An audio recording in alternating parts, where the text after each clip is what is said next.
आज हम लोग बात करने वाले हैं धर्म पे, वैदिक कालीन धर्म। अब धर्म एक ऐसा विषय है जो हमेशा से ही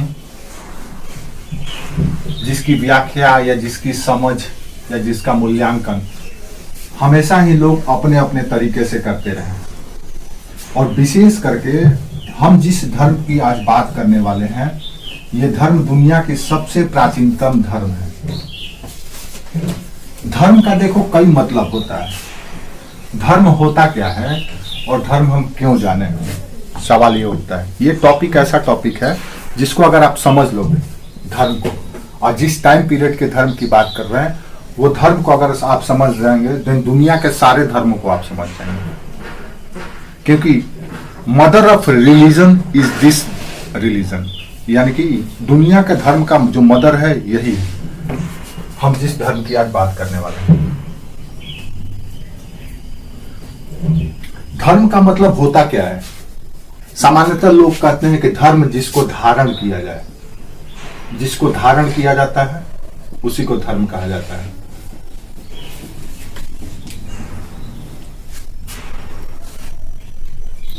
लेकिन धर्म सिर्फ धारण करने तक ही सीमित नहीं है। धर्म को सिर्फ आप धारण कर लेंगे तो ही धर्म नहीं कहलाएगा। धर्म दरअसल एक तरह से समन्वय है। धर्म एक तरह से समन्वय का मतलब है कोऑर्डिनेशन। धर्म एक कोऑर्डिनेशन है। धर्म संतुलन है। धर्म सम्मान है। धर्म कर्मकांड भी है।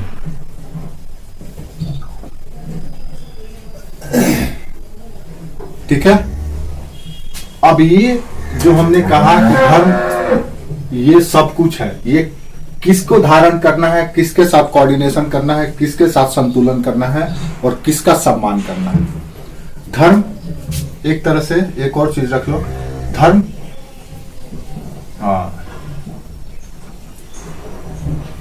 आप कह सकते हो कि धर्म साधन भी है, मीडियम भी है, साधन भी है। तो ये जो हमने पॉइंट बात किया कि धर्म जिसको धारण किया जाए, समन्वय है, कोऑर्डिनेशन है, बैलेंस है, रिस्पेक्ट है और मीडियम है, यानी साधन है। ये दरअसल नेचर के रिस्पेक्ट में कहा गया है, प्रकृति के रिस्पेक्ट में। प्रकृति क्या है? तो प्रकृति वो चीज है जो हमारे नियंत्रण से परे है, जिसपे हमारा कोई हस्तक्षेप नहीं, हम उसको बदल नहीं सकते हैं, हम उसको बिगाड़ नहीं सकते हैं या बना नहीं सकते। यानी कि जो आप समझ लो कि कुछ ऐसे सुपर नेचुरल पावर है जो इसको ऑपरेट करता है। सारे नेचुरल एक्टिविटी, यानी नेचर ही धर्म है। तो नेचर क्या है भाई? तो नेचर में क्षितिज, जल, गगन, समीर, क्षितिजल पावक गगन समीरा, यही नेचर है। नेचर क्या है? ये पंच तत्व है, 5 तत्व है, यही नेचर है। क्षितिज यानी कि धरती या भूमि, जल, गगन आकाश, समीर हवा, पावक और अग्नि। पावक का मतलब ये अग्नि। ये सब के सब नेचर है, प्रकृति है। ये प्रकृति जो हमको दिखाई देता है, इसी को हम नेचर मानते हैं।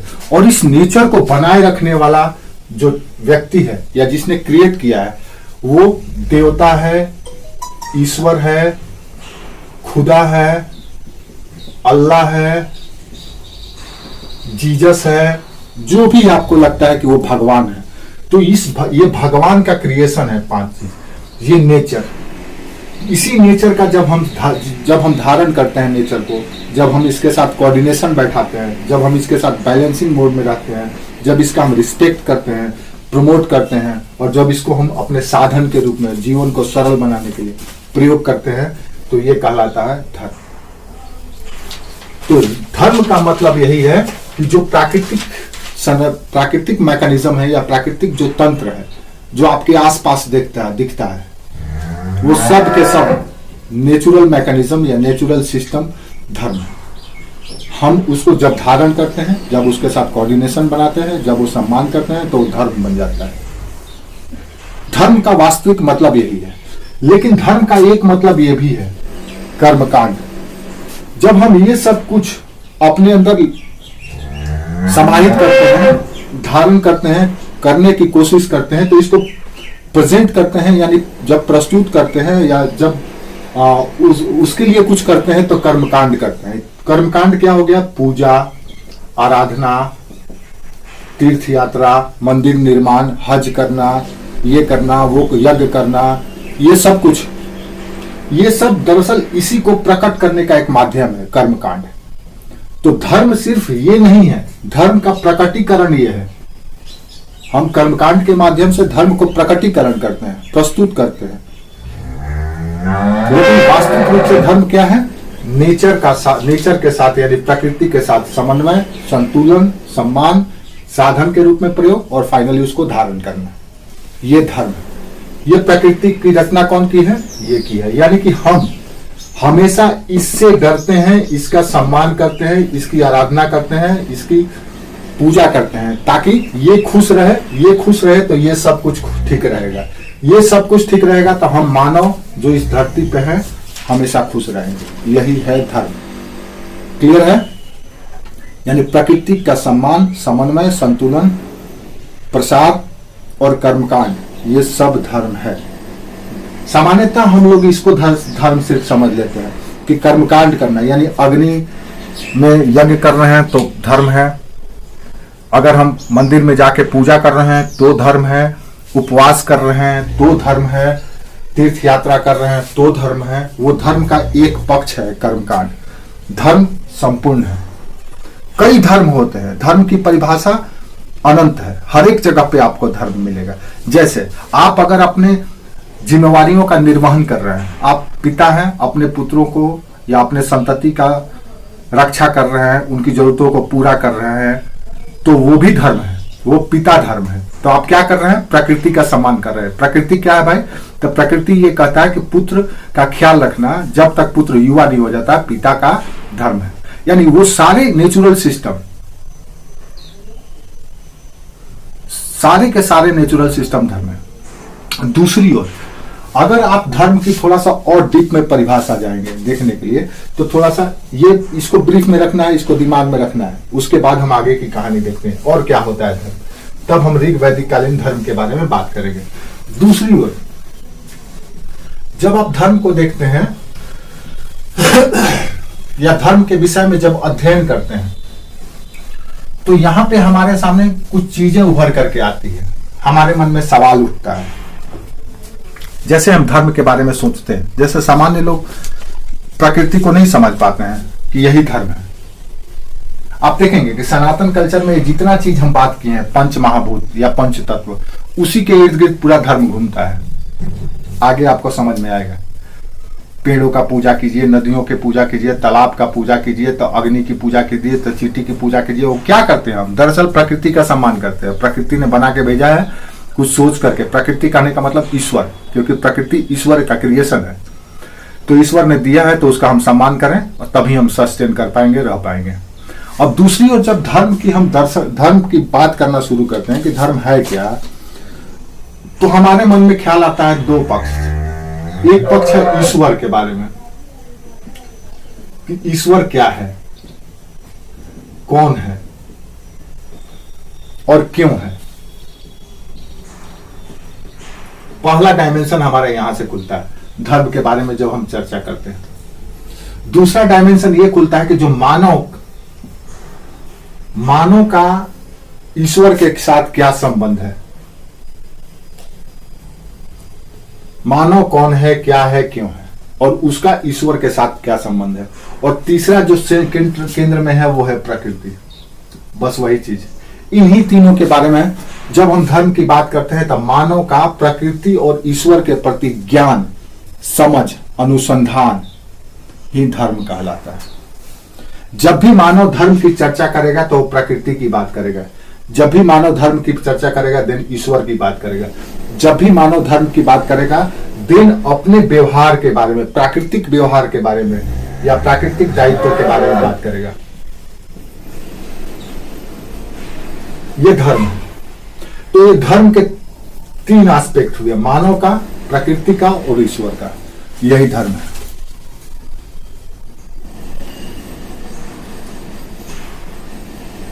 समझ में आया?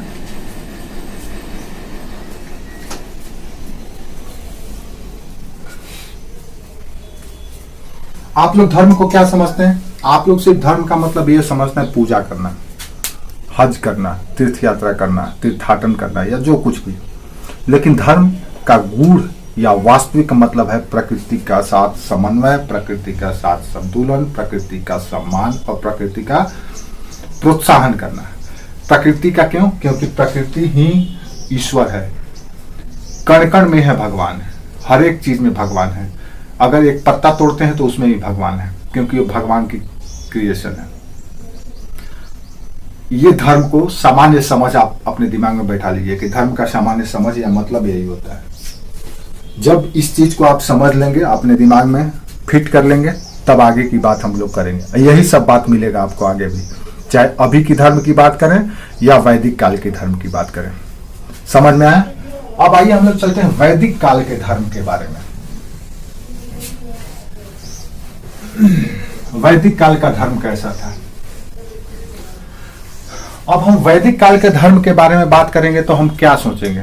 जैसे देख लो, एक मानव है, एक व्यक्ति है, ये वैदिक मानव मान लो। वैदिक मानव के जब धर्म के बारे में सोचना शुरू किया, क्यों सोचना शुरू किया? क्योंकि वैदिक मानव प्रकृति पर निर्भर था। प्रकृति पर निर्भर था वैदिक मानव था। जब वो पशुपालन करता था पेट चलाने के लिए, पेट भरने के लिए, तो भी प्रकृति पर निर्भर था। जब कृषि कर्म किया तो भी प्रकृति पर निर्भर था। हमेशा प्रकृति पर निर्भर है। आज भी हम प्रकृति पर ही निर्भर है। अगर प्रकृति हमसे छीन ले अपना उपहार तो आज हम कहीं के नहीं रहेंगे, मर जाएंगे। 1 मिनट भी, चंद सेकंड भी नहीं रह पाएंगे। रह पाएंगे हम? कल्पना कीजिए, रह पाएंगे? 1 सेकंड भी नहीं रह पाएंगे, 1 सेकंड भी नहीं रह पाएंगे। इसीलिए दुनिया का जो सर्वश्रेष्ठ धर्म है यही धर्म है, हिंदू धर्म या सनातन धर्म या वैदिक धर्म। क्यों है? क्यों है ये सर्वश्रेष्ठ? क्योंकि ये प्रकृति को मानता है, प्रकृति का सम्मान करता है, प्रकृति की पूजा करता है और प्रकृति की ही बात करता है। वैदिक मानव जब पशुपालन करता था, कृषि कर्म करता था, तो भी प्रकृति पर निर्भर था। और आज जो मानव औद्योगिक मानव है, उद्योग पर ज्यादा निर्भर है, तो भी प्रकृति पर ही निर्भर है। उद्योग में जो भी विनिर्माण या उत्पादन का काम होता है, किससे होता है? प्रकृति के ही माध्यम से होता है। उसी से रॉ मटेरियल, कच्चा माल मिलता है, उसी से उसको जल मिलता है, उसी से उसको अग्नि मिलता है, सब कुछ, लोहा, सब कुछ प्रकृति से मिलता है। आज भी मानव प्रकृति पर है। इसलिए मानव प्रकृति के साथ छेड़छाड़ नहीं करना पसंद करता है, और जिस दिन करने लगता है उस दिन उसको कई सारी समस्याएं चली आती है सामने। महामारी, अकाल, सूखा, बाढ़, भूस्खलन, तूफान, पता नहीं क्या क्या तरह का दावानल, पता नहीं किस किस तरह की समस्याएं उसके समक्ष आ जाता है। आज भी वैदिक मानव भी वही करते थे और आज के भी मानव यही करते हैं। तो वैदिक मानव जब धर्म के बारे में सोचना शुरू किया तो सबसे पहले प्रकृति के बारे में सोचा कि प्रकृति क्या है और प्रकृति क्यों है। दूसरा सवाल उसके मन में आया कि ये जो मानव है इस धरती पे, वो कब आया, कैसे आया, पृथ्वी कब बना, सूर्य कब बना, अग्नि कब आई, ये सब सवाल। यानी कि प्रकृति का जो सिस्टम जो आपको दिखाई दे रहा है वो क्या है, क्यों है और कब से है, यही वैदिक मानव का प्रारंभिक सोच था। जब मानव, वैदिक काल के मानव यानी आर्य, जब इस चीज की सवाल का या इस प्रश्न का जवाब ढूंढने में सफल हुए, तो सफल होने के बाद जब उन्हें उत्तर मिला या समाधान मिला, तो समाधान मिलने के बाद इसकी सम्मान करने लगे। किसकी? प्रकृति की। पूजा करने लगे, आराधना करने लगे। उससे डरने भी लगे प्रकृति से, क्योंकि उनको पता चल गया कि सब कुछ यही है। इसी डर से, इसी सम्मान से, इसी के वजह से वो पेड़ पूजने लगे, नदी पूजने लगे, आग पूजने लगे, पशु पूजने लगे, चींटी पूजने लगे, सांप पूजने लगे, पत्थर पूजने लगे, सब कुछ पूजने लगे, क्योंकि उनको पता चल गया कि सब कुछ यही है, ईश्वर भी यही है, ईश्वर की रचना ये है तो ईश्वर भी यही है। हालांकि वो ईश्वर को इससे अलग भी रखे, प्रकृति से अलग भी रखे वो ईश्वर को, क्योंकि वो ईश्वर को क्रिएटर या रचनाकार मानते थे। तो ईश्वर को भी देख लिए, प्रकृति को भी देख लिए। जब ईश्वर और प्रकृति को समझ लिए, जान लिए, तो उस पूजा करने लगे, आराधना करने लगे। यही हो गया धर्म। और बाद में कर्म कांड करने लगे, यज्ञ करने लगे, दान देने लगे, तीर्थाटन करने लगे, फिर मंदिर बनवाने लगे, इस तरह से। क्यों? प्रकृति के वजह से। क्यों? क्योंकि उन्होंने प्रकृति को जाना। प्रकृति को जानने के बाद उन्हें पता चला कि कोई सुपर नेचुरल पावर है जो सर्वोच्च सत्ता है, वही ये सब कुछ बनाता है, वही ये सब कुछ संचालित करता है, यही सब कुछ आगे बढ़ाता है। इसलिए ईश्वर की पूजा शुरू कर दी है। तो मूल बात यही है, किसी भी धर्म की बात करें तो, चाहे दुनिया के किसी भी धर्म की बात करें। कोई धर्म कहता है जैसे सिर्फ मानव से प्रेम करने की बात करता है, जैसे ईसाई धर्म सिर्फ और सिर्फ मानव से प्रेम करने, यानी प्यार को ही, प्रेम को ही धर्म मान लेता है। लेकिन ये जो धर्म है सनातन धर्म, जैसे इस्लाम सिर्फ और सिर्फ अल्लाह को मानता है, वो अधूरा है, वो पंथ है, वो धर्म नहीं है, वो सिर्फ अल्लाह को मानता है। बाकी प्राकृतिक जितनी चीजें हैं उसको सिर्फ भोग का सामान मानता है। लेकिन जिस दिन सिर्फ वो भोग का सामान मानने लगे, उसकी रक्षा ना करे, उसकी पूजा ना करे, वो अगर उसको बर्बाद कर देते, एक दिन भी नहीं टिक पाएगा।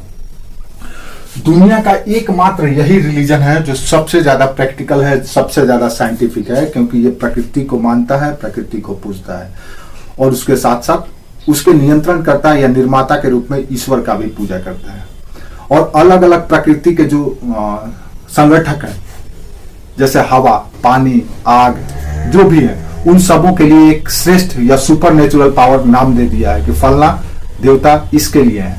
आप देखिए, जितने भी देवता हैं सबका एक अलग अलग कर्म है, एक विशेष कर्म के लिए जाने जाते हैं। जैसे विष्णु, ब्रह्मा, महेश, विष्णु, सब जितने भी देवता हैं, आप जितने भी देवताओं को देखिए, वो किसी कर्म विशेष या कार्य विशेष के लिए जाने जाते हैं, और हम उनकी फिर पूजा करते हैं, आराधना करते हैं। लेकिन इस्लाम नहीं, इस्लाम में सिर्फ एक अल्लाह को माना जाता है, बाकी सब कुछ को बस ये माना जाता है कि हमारे लिए बना करके अल्लाह दिया, हम इसको भोग करें। लेकिन ये अधूरा है। जिस दिन वो खत्म हो जाएगा तो उस दिन अल्लाह भी नहीं आएंगे बचाने के लिए, कहेंगे अबे तुम्हारे लिए तो दिए थे, लेकिन तुम तो उसको यूज करके फेंक दिया, खत्म कर दिया। और जब आप इसी चीज के प्रति सजग हो जाते हैं, संवेदनशील हो जाते हैं प्रकृति के प्रति, तो वो हो जाता है सस्टेनेबल। जब आप प्रकृति के दिए हुए उपहारों का सम्मान करने लगते हैं, फ्यूचरिस्टिक हो जाते हैं उसके प्रति, तब आप हो जाते हैं सस्टेनेबल अप्रोच वाले व्यक्ति, यानी सतत अप्रोच रखने वाले। समझ में आया? यहां तक समझ में आ गया? चलिए अब हम देखते हैं वैदिक धर्म को खोलते हैं। वैदिक धर्म में वही है प्रकृति, वही है ईश्वर। ईश्वर निर्माता है प्रकृति का, और प्रकृति पर निर्भर है मानव। मानव भी ईश्वर की ही रचना है। ये तीन चीजों को ध्यान में रखना है, इसी से हम धर्म को समझ लेंगे। प्रकृति, मानव और ईश्वर, ये तीन तत्व हैं। किसी भी धर्म में जाइएगा यही तीन तत्व है, मूल तत्व। जैसे आप कितनी भी बड़ी इमारत बना दीजिए, उसका मौलिक चीज क्या होता है? सीमेंट, गारा और बालू और छड़, जो भी है सरिया, ये चार चीज होता है। उसी से दुनिया के सारी इमारतें बनती है। तो उसी तरह से धर्म के तीन बुनियादी तत्व हैं, प्रकृति या ईश्वर, प्रकृति और मानव। इन तीनों के बीच परस्पर संबंध को धर्म कहा जाता है। क्लियर है? इसके अलावा कुछ भी नहीं है, इसके अलावा कुछ भी नहीं है। अगर किसी को नहीं समझ में आया तो पूछ लेना, तभी हम आगे बढ़ेंगे। थोड़ा सा जटिल विषय है, थोड़ा सा टफ है। टफ इसलिए है, ठीक है। चलिए अब हम लोग बात करते हैं वैदिक धर्म की। इसमें भी हम लोग दो भागों में इसको भी बांटेंगे। वैदिक धर्म की अगर हम बात करें तो वैदिक धर्म को भी हम दो हिस्सों में बांटेंगे। कौन कौन सा? ऋग वैदिक और उत्तर वैदिक। अब मुझे बताइए, या लेटर वैदिक, मुझे बताइए सरल धर्म कौन सा होगा? तो स्वाभाविक है कि सरल ये होगा, क्योंकि प्रारंभिक दौर में है, आरंभिक दौर में है, शुरुआती दौर में है। जटिल कौन होगा? ये होगा। यानी धर्म में विविधता, ईश्वर में विविधता, दर्शन में गूढ़ता, ये सब कुछ आपको यहाँ पे मिलना शुरू हो जाएगा। अब जब हम यहाँ पे वैदिक धर्म यानी ऋग वैदिक धर्म की बात कर रहे हैं, तो अब आप ये सब भूल जाइए, उत्तर वैदिक के बारे में भी भूल जाइए। हम सिर्फ और सिर्फ ऋग वैदिक धर्म की बात कर रहे हैं। अब ऋग वैदिक धर्म में क्या हमको देखना है? तो सबसे पहले या ऋग वैदिक धर्म में कौन सी ऐसी संकल्पना या कौन से ऐसे दर्शन का विकास हुआ जिससे लोग ईश्वर को समझने लगे या जानने लगे? तो ऋग वैदिक धर्म का बुनियाद प्रकृति है, याद रखिए। नेचर जो हमारे नियंत्रण से परे है, जिसका संचालन मानव नहीं करता है, जिसका संचालन ईश्वर करता है, जिसका रिमोट ईश्वर के हाथ में। इसीलिए ऋग वैदिक धर्म का बुनियाद या मूल रीत है। रीत क्या होता है? रीत का मतलब होता है नियति।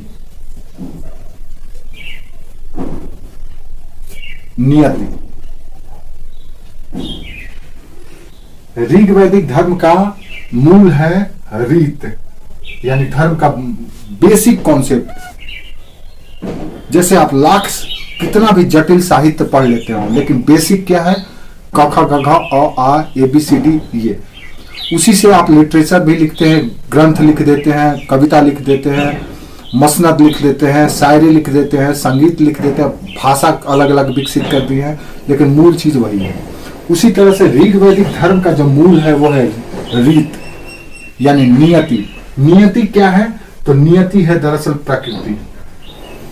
प्रकृति क्या है? तो जो ईश्वर के द्वारा नियंत्रित हो, ईश्वर के द्वारा संचालित हो, यही है प्रकृति। क्या दिखता है प्रकृति में हमको? तो प्रकृति में पंच तत्व दिखता है, क्षितिजल पावक गगन समीरा। उसी प्रकृति में हमको दिखता है कि सूर्य उदय होता है, सूर्य अस्त होता है। उसी प्रकृति में हमको दिखता है कि पृथ्वी घूमता है। उसी प्रकृति में हमको दिखता है कि हवा चलता है। उसी प्रकृति में दिखता है कि समुद्र है। उसी प्रकृति में दिखता है कि विशाल से विशाल पहाड़ है।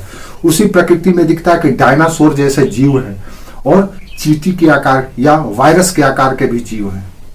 उसी प्रकृति में हमको मानव भी दिखता है। उसी प्रकृति में हमको समस्त जीव दिखता है, जिसका क्रिएटर हम नहीं है बल्कि ईश्वर है, ईश्वर के द्वारा ऑपरेटेड है। तो ये जो सिस्टम है, दो system which are operated by God, that's called nature, and nature is based on रीत या नियति। यानी कि नेचर जिस पर या नेचर जिस सिस्टम पे काम कर रहा है उसको कहा जाता है रीत या नियति। जैसे नियति देखो, सूर्य उदय सुबह में हुआ, शाम को अस्त हो गया, ये नियति है। पृथ्वी घूम रहा है, ये नियति है। हवा है, चले रही है, ये नियति है। अग्नि है, जलाएगी, वो नियति है। आप पैदा हुए हैं, आप मरेंगे, ये नियति है। बच्चे हैं, बड़े होंगे, युवा होंगे, वृद्ध होंगे, मर जाएंगे। वृक्ष है, पौधा है, बीज है, पौधा है, वृक्ष बनेगा, फिर वो भी सूख करके खत्म हो जाएगा, ये नियति है। इसी को कहा जाता है रीत। तो ऋग वैदिक काल के लोगों ने जिस चीज को समझा सबसे पहले, वो समझा रीत को या नियति को, जो चर चराचर काल से चलते आ रहा है, जिसमें मानव का कोई हस्तक्षेप नहीं है। मानव चाह के भी किसी व्यक्ति का अगर जन्म होता है तो उसको मृत्यु के मुंह से नहीं बचा सकता है, कभी रोक नहीं सकता, ये नियति है। मानव चाह के भी सूर्य को अस्त होने से नहीं रोक सकता है। मानव चाह के भी पृथ्वी के रोटेशन को नहीं रोक सकता है। मानव चाह करके भी अग्नि को जलाने से नहीं रोक सकता है। ये नियति है, ये ईश्वर के द्वारा ऑपरेटेड है। अगर कोई कर सकता है देन गॉड ही कर सकता है। इसीलिए सुपर पावर है गॉड। और ये जो गॉड का सिस्टम है, जब हम इसको समझते हैं तो इसको हम नाम दे दिए रीत या नियति। तो ऋग वैदिक काल का जो धर्म का बुनियाद है वो है नियति, और नियति आधारित है प्रकृति पर। और इसी नियति के जिस ये जो नियति चला रहा है या संचालित कर रहा है, उसके लिए एक देवता नाम रख दिया गया, एक देवता को माना गया, उसका नाम रखा गया वरुण। यानी वरुण देवता ही है ईश्वर, वरुण ईश्वर। अब अलग अलग काम है तो अलग अलग नाम दे दिए हैं। वैदिक काल में हम लोग अलग अलग काम वाले देवता को अलग अलग नाम दे दिए हैं कि ये काम इनका है, इसलिए ये देवता है। तो ऋग वैदिक काल के धर्म का जो बुनियादी दर्शन है वो रीत पर आधारित है, यानी नियति पर आधारित है, और इसके देवता है वरुण। और रीत और नियति क्या है? तो प्रकृति है। प्रकृति क्या है? तो ईश्वर का सिस्टम है, ईश्वर के द्वारा बनाया गया सिस्टम है या तंत्र है। तो मानव ने सबसे पहले मौलिक चीज ही समझ लिया, प्रकृति को। कौन से मानव? आर्यों ने, सनातनियों ने।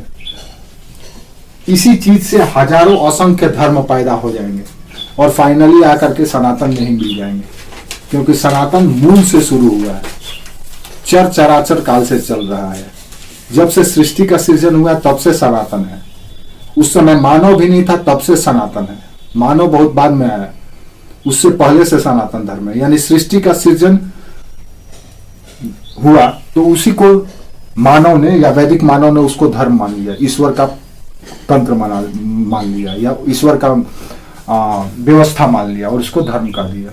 और उसी का आज भी सम्मान करता है, आज भी पूजा करता है। भले ही स्वरूप चेंज हो गया हो, लेकिन मूल तत्व या मौलिक तत्व वही है। क्लियर है? तो ऋग वैदिक काल के आर्यों का जो धर्म था उसका बुनियाद था रीत, यानी नियति के प्रति सम्मान करना। ऋग वैदिक धर्म या ऋग वैदिक आर्यों का मूल धर्म या धर्म का मूल तत्व क्या था? प्रकृति या रीत का सम्मान करना। पहला रीत क्या है? प्रकृति है। इसी सम्मान में उसने वरुण की पूजा शुरू की, वरुण को देवता माना। इसको ऋतस्य गोपा कहा, वरुण को ऋतस्य गोपा कहा गया। यह अक्सर सवाल पूछा जाता है कि ऋग्वेद में रीत के संचालन करता या नियंत्रण करता कौन है? तो वरुण। इसी को ऋतस्य गोपा कहा गया है, यानी ऋतुओं के नियंत्रित करता है। रीत यानी प्रकृति, प्राकृतिक व्यवस्था, नियति को चलाने वाला जो देवता है वो है वरुण, वरुण देवता। क्लियर है?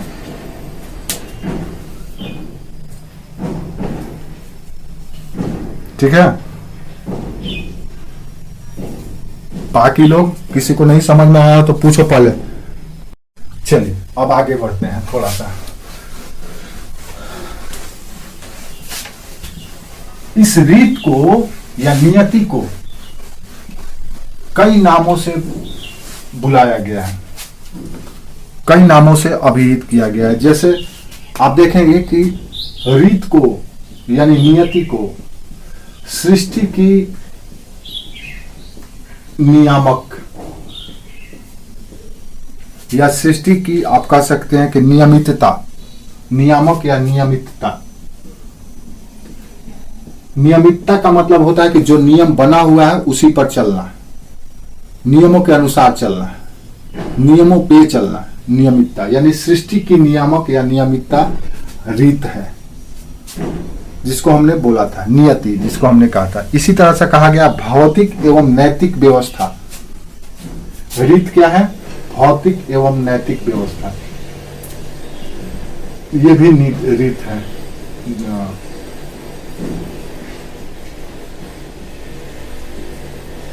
अभी भौतिक और नैतिक व्यवस्था क्या है? क्या है? इसी तरह से अंतरिक्षीय एवं नैतिक व्यवस्था, यह भी रीत के लिए यूज किया गया है। अंतरिक्षीय एवं नैतिक व्यवस्था।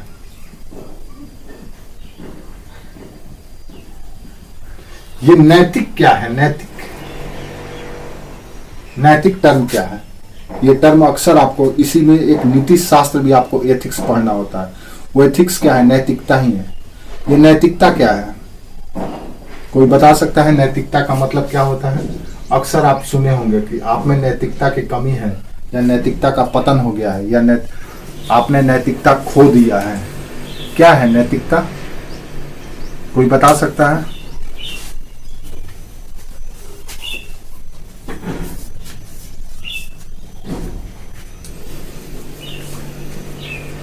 क्या है नैतिकता? क्या?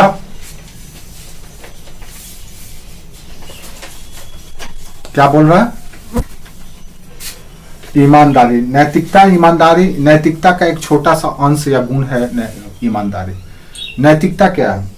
नैतिकता दरअसल उस आदर्श स्थिति को बताता है, एक आदर्श स्थिति है, आइडियल स्टेज है, आइडियल स्टेज को कहा जाता है नैतिकता।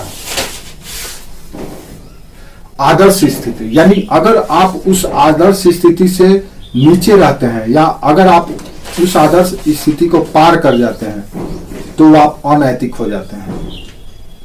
तो नैतिकता दरअसल आदर्श आइडियल स्टेज को कहा जाता है। अब अगर धर्म की नैतिकता की बात करें तो क्या होगा, समाज की नैतिकता की बात करें तो क्या होगा, अर्थव्यवस्था की नैतिकता की बात करें तो क्या होगा, दोस्ती की नैतिकता की बात करें तो क्या होगा, प्रेम की नैतिकता की बात करें तो क्या होगा, दुश्मनी की नैतिकता की बात करें तो क्या होगा। तो सबका जो आइडियल स्टेज है, आदर्श स्थिति है, वही है नैतिकता। अब अगर धर्म की नैतिकता की हम बात करें और हम कहें कि हम धर्म को मानते हैं, हम धर्म का सम्मान करते हैं, लेकिन उसका जो आइडियल स्टेज है यानी ईश्वर में विश्वास, ईश्वर के प्रति आस्था, प्रकृति के प्रति सम्मान, प्रकृति के प्रति आस्था, तो ये धर्म है। पता चला ये कुछ भी नहीं करते हैं तो हम अनैतिक हो जाएंगे धर्म के निगाह में।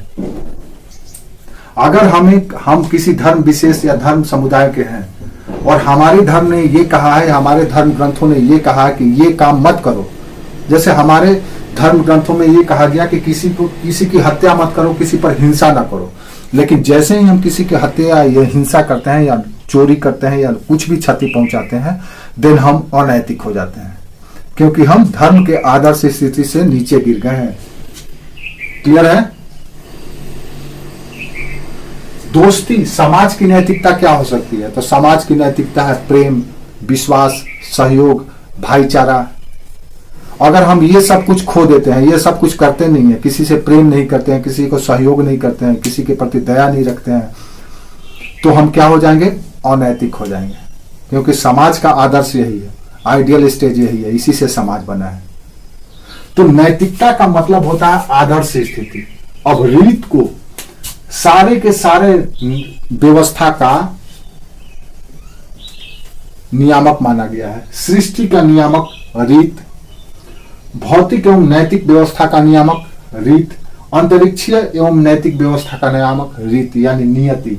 और ये नियति किससे चल रहा है? ईश्वर से, भगवान से, खुदा से, जीसस, अल्लाह, ये सब कुछ यहाँ के कॉन्सेप्ट हैं और ये पारलौकिक कॉन्सेप्ट है,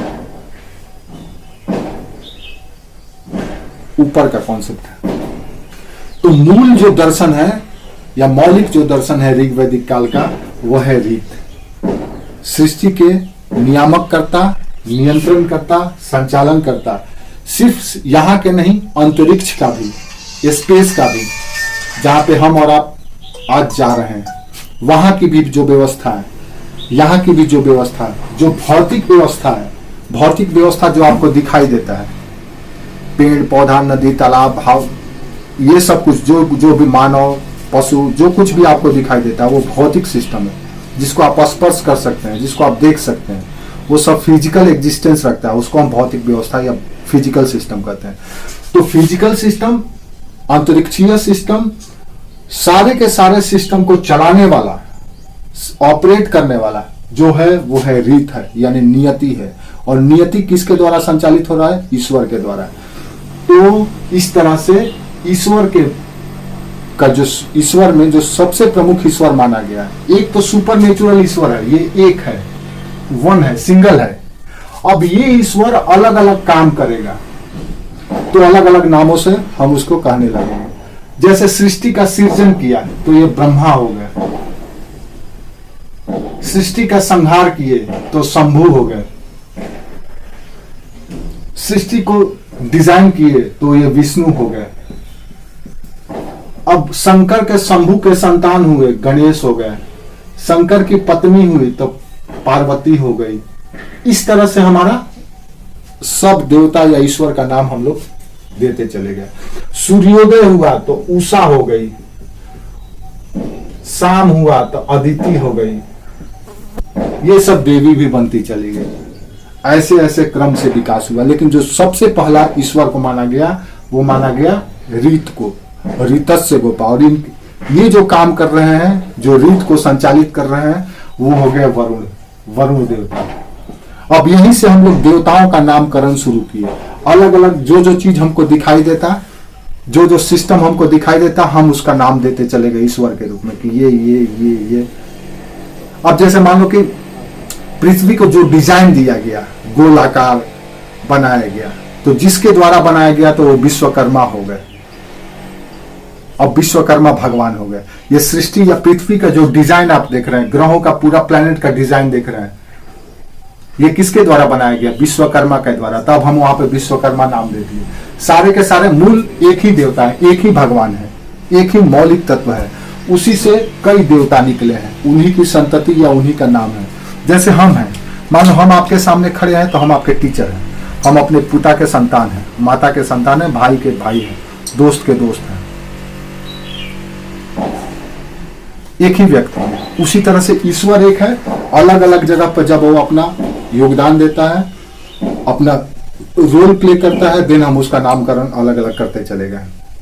क्यों करते चले गए हैं?